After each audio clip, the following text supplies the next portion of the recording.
Alright mga amigo, so ito nga pala ang part 2 kung paano mag-assemble ng HFO Westphalia Purifier. Ipapakita natin mga amigo kung paano ito assemblin dahil may nag-request sa atin ang ating follower na galing sa Inter-Island kung paano daw i-assemble ang ating Westphalia Purifier para magkaroon siya ng idea. So ito na mga amigo kung paano mag-assemble. So pagkatapos natin linisan mga amigo ang lahat ng pisa ng Purifier bowl assembly mga amigo ay ikinabit natin upang magamit ulit. Take note mga amigo, magdepende nga pala sa performance ang ating HFO Westphalia Purifier mga amigo kung kailan tayo mag-maintenance. So minsan hindi aabot sa kanyang PMS at minsan mga amigo dahil sa vibration magkaroon siya ng problema kaya paklasin natin at linisan ang mga pisa nito. Kung nakita nyo na ang part 1 mga amigo kung paano asimbulin ang HFO Westphalia Purifier. So ito na ang karugtong mga amigo, ang part 2. So pagkatapos natin na in-install ang closing chamber bottom at annular piston ay ginamitan natin ng special tools mga amigo upang ma-press pababa saka natin lagyan ng mga screw mga amigo. Alright.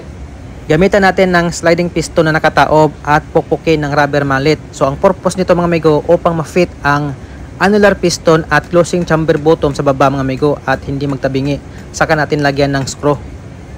At kung na-sure na mga amigo na na-fit talaga ang closing chamber bottom at annular piston ay saka natin lagyan ng screw mga amigo upang mahigpitan at hindi matanggal kapag magamit na tayo ng HFO Purifier.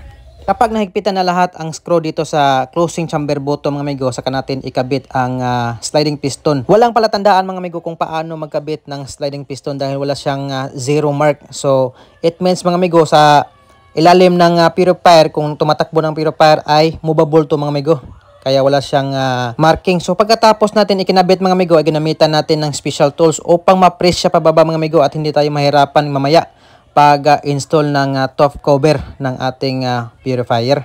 As you can see mga amigo ay nakabit na natin ang sliding piston ng ating purifier mga amigo. So ang sunod natin ikabit ay ang ating distributor at disc stock complete ng purifier. Dito mga amigo ay meron kang titingnan na palatandaan which is zero mark. So hindi pwedeng magtabingi mga amigo ang paglagay nito. Be careful talaga mga amigo sa paglagay nito dahil pwedeng masira ang ating pisa sa loob ng bowl assembly kapag magtabingi ang ating paglagay at hindi tugma sa zero mark ng ating mga pisa.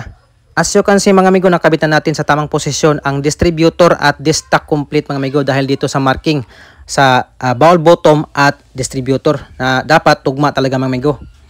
So ang kasunod natin ikabit mga amigo na pisa ay ang separating disc. So meron din itong palatandaan mga amigo na zero mark which is dapat nasa inline talaga mga amigo sa marking doon sa bowl bottom ng ating purifier. Pagkatapos natin inilagay ang separating disc dito sa bowl assembly mga amigo ay gamitan natin ng special tools upang ma-press pababa at hindi tayo mahirapan mamaya pagkabit ng top cover ng ating HFO Westphalia Purifier. If ever mga amigo nakalimutan mong lagyan ng special tools, hindi ka nagbasa ng manual, so posibleng masira ang ating pyesa mga amigo dahil hindi siya na-press pababa at posibleng umikot ang separating disc at magkaroon ng crack. Yan ang dahilan mga amigo kung bakit gumamit tayo ng special tools upang ma-press pababa at mahigpitan ang separating disc, distributor at disc stock complete. Maiwasan ang pag-ikot kung sakaling maghigpit na tayo sa top cover ng HFO Westphalia Purifier mga amigo. So yan ang dapat nyong bantayan mga amigo no, sa mga baguhan kung mag-assemble ng HFO or any kind of purifier mga amigo.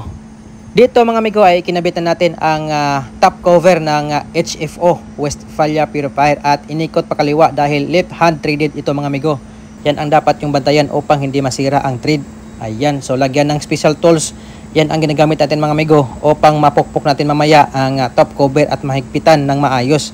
So dito mga amigo ay meron kang bantayan na zero mark which is palatandaan na nasa tamang higpit siya. Yan ang dapat nyong bantayan mga amigo lalo na sa mga baguhang kumahawak ng ganitong klaseng machinery.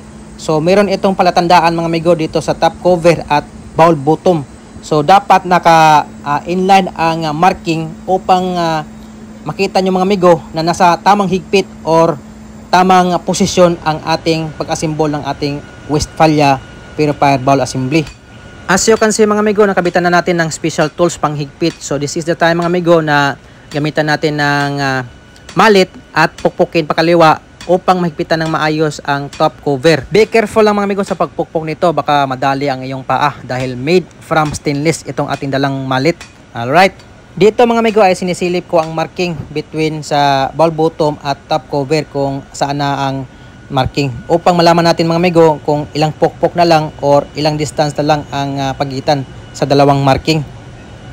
Ayan mga amigo, no, nakita nyo mga amigo ang marking sa top cover at ball bottom. So dapat ganyan ang position mga amigo sa pag-assemble ng ball assembly upang hindi magkaroon ng crack or something vibration kung sakaling magpaandar na tayo ng purifier. Gagawa na lang tayo ng part 3 mga amigo dahil mahaba ng ating video. Baka mainip kayo sa panonood. Alright.